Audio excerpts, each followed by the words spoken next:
Hello and welcome to the Comic Book Club. I'm your host, Jamil Payne, and is with me as always is my lovely co-host, Amanda Comey. How are you doing today, Amanda? I'm doing great. I've got my cat, I've got my comic books, I've got my coffee, I've got my comic book friend. We're going to talk about Constantine. It's a very everything C this morning. Is that how you refer to me to all the people in your life as your comic book friend? Yeah. Or if I want to sound cooler, I say my black comic book friend. Ooh. Yeah. Listeners, I just want to let you know that we are dedicated to this show because it was up to me right now. I'll be playing Spider-Man, but the show must go on. You know, it sounds like everyone in comic books right now, including all of the creators, would rather be playing that Spider-Man game. I don't think we're gonna have the opposite of a baby boom. We're just gonna have like a gap where like no children are born for 6 months. So basically, what I'm saying is this is going to be a 15-minute show. I really have to go. No. I kid. So. Amanda, we're here to talk about Constantine. This was your choice. Yep. Written by Mike Carey. Yep. Drawn by a whole lot of people. And some of them are better than others. Oh, boy. Woo! You see, I didn't want to say anything because I didn't want to be mean. But those last couple of issues were a bit rough. I think it's okay to be mean because... we can come back to this, but I think that the art got in the way of figuring out what was going on, which is a shame. Yeah, it is. It is weird. I think some of the best art in the book was actually Steve Dillon's art at the beginning. I think his actually fits the book the best. Yep. But those are like some of the weaker stories in a way because it's like set up. Yes. Like, I kind of wish he would did more of the middle, you know. Yeah. Then like the main story in the book, what is it? The red what is it? Yeah, so so volume 16 came with several smaller arcs in it. So we were going to focus on the Red Sepulchre. I think that most of our obviously, the plot goes on, but I think that most of what we would talk about already, in terms of, comic booky stuff, already happened in that first part. But anyways... one more thing about the art. I think the artist after that, the one that does, the Black Flower story? Yeah, where they go to the Garden Eden and stuff like that. Mm-hmm. Really didn't like their art. I think the main reason is because they changed the way Angie looks so much, who I really like. Yeah. They made her too pretty. I know that's a weird complaint because I usually like my women pretty in comics, but Constantine. And it's not even that they made her too pretty. It's that I was like, is she the same Angie? Exactly. Right? Right. Because it was too different. And it also wasn't just the how she was drawn, it was also what she was wearing and stuff. The way that the last artist, that was Lee Bermejo. Yep. He drew her wearing clothing that I would not have expected that woman to wear. She's got a shirt on and the buttons are all undone and she's got her boobs out. And I'm like, this is a little bit weird. That doesn't seem seem quite like her. Yeah. And again, these are complaints I usually don't have because I'm a filthy, disgusting man. But for this book, I don't think it right. And I think besides that, I think Bermejo art works besides his drawing of Angie because it is very I'll take that back. it halfway. Like you said, the art really does get in the way. But yeah. Well, so there's a few specific examples, and the lettering can also help you keep track of the story. So this is, I guess we'll be talking about the whole thing. This is like the I guess it's the third world story, or no, it's the one where they're on the island with the Swamp Thing cameo. Yeah, that was awesome. And yes, the Swamp Thing cameo was awesome. But the resort where they're staying, there's like these guys playing a card game, and at some point, Angie hands John Constantine a card that the man in the game had given her before, and when Constantine touches the cards, he and the other man switch places. And I had to go back and read that page twice because I did too. I got to the next page and I was like, is this letterer just like a fucking idiot? Like, why is he having the wrong dialogue come out of the characters? It's not his fault. It's the art. It's completely the art. So and I'm not even sure, like, I don't know, maybe we needed like magical symbols in the gutters between the panels or something to figure out that something was going on. But I had no idea what was going on that page. And I feel like they had room because this felt like it was a little slightly, like its issue was slightly bigger than most comic books. Mm-hmm. Like page count wise, I could be wrong, but it felt like it. So like it felt like they had the room to do this. It's just like the artists.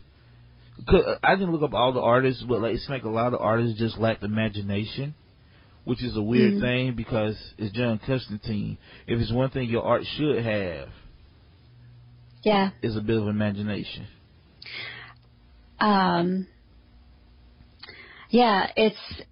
It was a little bit disappointing to be struggling with the art to figure out what was going on. And I want to say it felt like if I had to guess, I would have said that this comic was that some of these issues were from like the 80s.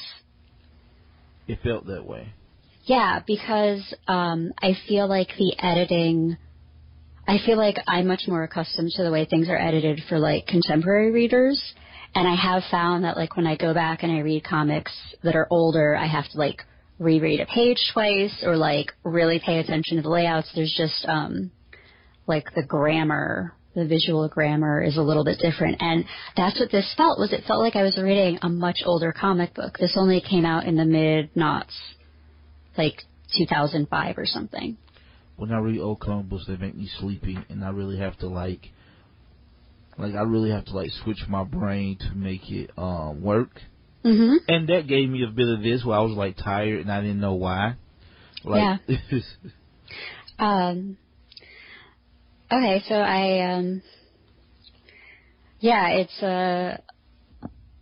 it's definitely a step back towards average from the stuff we've been reading recently, and I wonder if that might also kind of like make it more obvious to me. Well, also, I think some of this blame might be laid at the hands of Mike Carey. Mm-hmm. Is this his first comic book job? No. He had finished Lucifer. That's right. Before this. And actually he'd been doing 2000 AD stuff like almost everybody does in England first. So he had been writing comic books for a while, including like an award-winning, critically celebrated run on Lucifer. I was thinking maybe the reason why some of the art is so obtuse is because maybe his writing wasn't as vivid as it should have been in explaining what should happen. But if that's the case, then it probably solely the artist. What I'm surprised at is like DC would make a guy have so many artists. Like, such a critically acclaimed dude, usually DC rolls out the red carpet. Any comic book company rolls out the red carpet and try to keep you consistent with one artist. I'm surprised they really didn't do that with him. Yeah, I think I don't really know what was going on back then, but I feel like this is maybe like a transition point for the character, and that they, I don't know, that maybe they didn't really know what they were going to be doing, or maybe somebody got sick and they had to keep bringing in whoever was available to help out. Because again, they should have kept Dylan. They really, if there was a way to keep Dylan, they should have kept him. Because that's the other thing too. A lot of the other artists doesn't feel as grimy as Dylan, and that would make Dylan so good. Because I feel like the Constantine universe is a slightly more dirtier, grimier, realistic universe, and Dylan art fits perfect for that. Yeah, so that's the thing, is you said you didn't want to be mean. Some of the later pages are very pretty. They just don't work. Exactly. And that's why it's a little bit, and especially as someone who, like, can't draw, it feels a little weird to be like, this page is bad. Like, if I was the editor, I wouldn't be able to be like, this page is bad. I would just kind of dance around it and be like, oh, well, like, maybe this part doesn't work if you think you could do something, and obviously that wouldn't work. But yeah, like the clean lines, and there was lots of, like, dark shadows and bright colors and not a lot of detail in some of the art. Left it feeling sort of more playful than, like, gritty and realistic and full of horror. So, let me... But... Go ahead. Oh, no, I was going to say, but aside from, like, some of the, like, obviously, like, the execution wasn't perfect, how did you like the story? Like I said, it started off a bit slow, but by the middle, towards the end, I really, really got into it. Like, I really did. Like, I was surprised. Because I was worried, like, you know, oh, no, like, am I not going to like this? Like, this is like 327 pages. Oh, boy, this is going to be rough if I end up not liking it. But no, put it this way. I want to read more Constantine. I think I want to go back. Like, it does feel like a transitional point for the character, and it feels like a lot has happened. Yeah. That maybe we didn't, that we wasn't, privy to. Yeah. So, and I wonder, is that why Mike Carey set it up like that to get new readers on board, where it's like, instead of having like one continuous arc, it's broke up the way it is, in between these different smaller stories. Mm-hmm. So, let me ask you, what is your history with this character? So, my history with Hellblazer, I've already got volumes 1 and 2. So I think that's mostly the Jamie Delano stuff.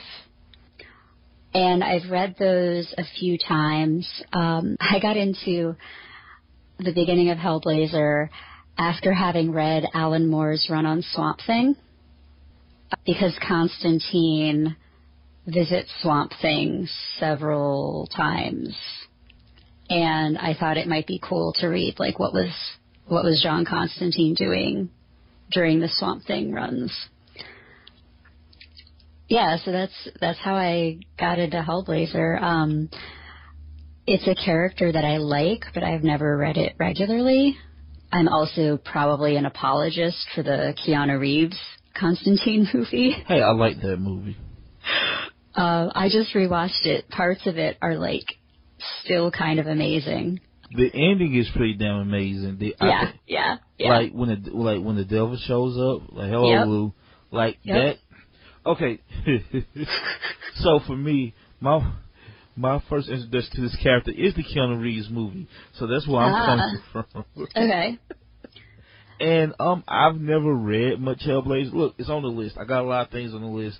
There's only so many things I can get through. So Hellblazer always been on the list, but the only thing I've read John Constantine are things in other books where he makes like small cameos. Mhm. So, like, I don't know much of the character, but I got the I know Spike from Buffy is based after him. Like that,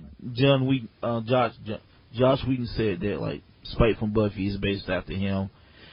And I realized something while reading this. What I know of Constantine the comic the most, or the visual language I have of him in my mind, comes almost 90% from the Tim Badstreet covers. Okay. Like, I'm gonna look those up. Well, no, they're in the comic. Like oh, from this one. Yes, yeah, those covers. I've seen those covers more than I've read, like, Constantine, like, books. Like, those covers is what I think of John Constantine. Is the picture I have of John Constantine in my head are those covers. And apparently he did like 70 of them. Yeah. So I was like, oh, this is, and anytime they talk about Constantine, whether it be about a new show or he's going to be in a cartoon, they always show his cover art. So a lot of what I know about him come from those covers, because it captures that character. Yeah. Like, you know, in the way I feel like it should be, like, captured.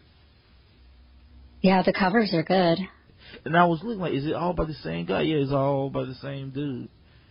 But yeah, that's my history with Constantine, is the movie mostly. And now that I've read some Constantine, that ending is even better, because the ending of that movie is the most Constantine thing he does in the whole damn movie. Yeah. Yep. Yeah, he's one of the things that made me go back and reread the volumes that I had was every time I watch a Marvel movie and Loki does something awesome, I want to go back and read Constantine, because it's the, like, clever, planned ahead, tricky moral ambiguity of the character that everyone seems to like. And that's what Constantine embodies in, like, every single version of his character. Like, some people don't write Loki that way, but everyone writes Constantine as, like, a sarcastic, clever, almost con man with almost a heart of gold. I don't know. Sometimes he is a right bastard, but so I think he's like a very fun character. And he's also such a fun character to pull in and be like, oh, like, you want to show that this thing is serious, you want to show that it's slightly occult, and you want people to just be like, wait, what the hell's going on? You make Constantine visit your book. And then he would make jokes about it. Yep. So it does this thing, right? Because, again, that's most of what I've read him before this, is like in cameos. When he shows up, you know it's serious, but also when he shows up, he's completely nonchalant about it. Mm-hmm. So he's wait, is he also like, is he like the Green Ranger of the Justice League? Is he the cool guy who visits your book to give you, like, rebellious street cred? You know, we're going to replace the Dragon Ball Z drinking game with the Power Rangers drinking game if we keep this up.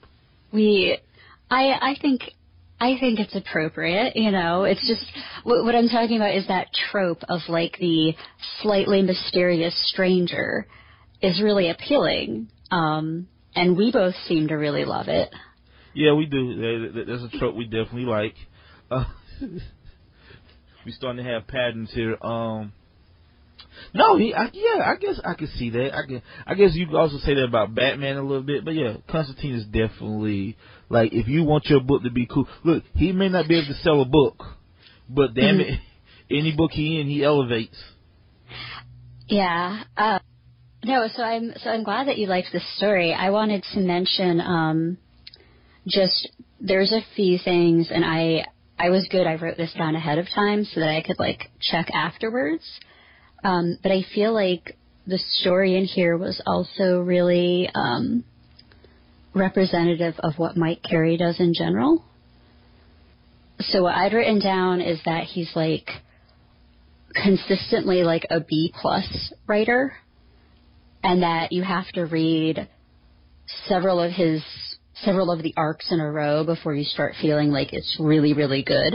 But that, like, each individual issue, you're like, oh, yeah, that's good. Like, there's a beginning, there's a middle, there's an end. Like, I understand what's happening. And then once the pieces start coming together, you go, oh, wow, he's, like, a really efficient writer. Like, that detail from the first thing, I didn't realize that that was going to be important. Or, like, that character that he spoke to for, like, you know, a minute in the second issue or the first issue or whatever comes back later and ends up being really important.